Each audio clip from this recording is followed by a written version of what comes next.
নতুন বছরে ভগবানের আশীর্বাদে আমার কোল জুড়ে আসলো বাড়ির নতুন অতিথি। তবে আমার সহ্য করা 15 ঘন্টার লেবার পেনটাও অনেক কম কষ্টের বলে মনে হচ্ছিল ওর সাথে ঘটে যাওয়া একের পর এক ঘটনার পরিপ্রেক্ষিতে।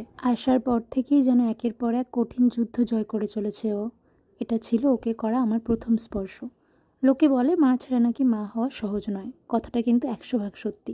তবে আমার জীবনের কঠিন পরিস্থিতিতে 2 মাকেই পাশে পেয়েছিলাম, সঙ্গে পেয়েছিলাম আমার লাইফে 2 সুপার হিরোকে, যারা প্রত্যেক মুহূর্তে আমাকে একটু হ্যাপি রাখতে চেয়েছিল। ফাইনালি একটু হাসি, কারণ আজকে ওকে নিয়ে সবাই মিলে আমরা বাড়ি ফিরছি। আর বাড়িতে আসার পরেই ওর দাদাই ওর জন্য নতুন দোলনাও বানিয়ে এনেছে, যেটা এখন প্রায় রেডি। এবার চলো ও যেই রুমটায় থাকে সেটা দেখাই। এটা হচ্ছে লিটিল ওয়ানের বেড।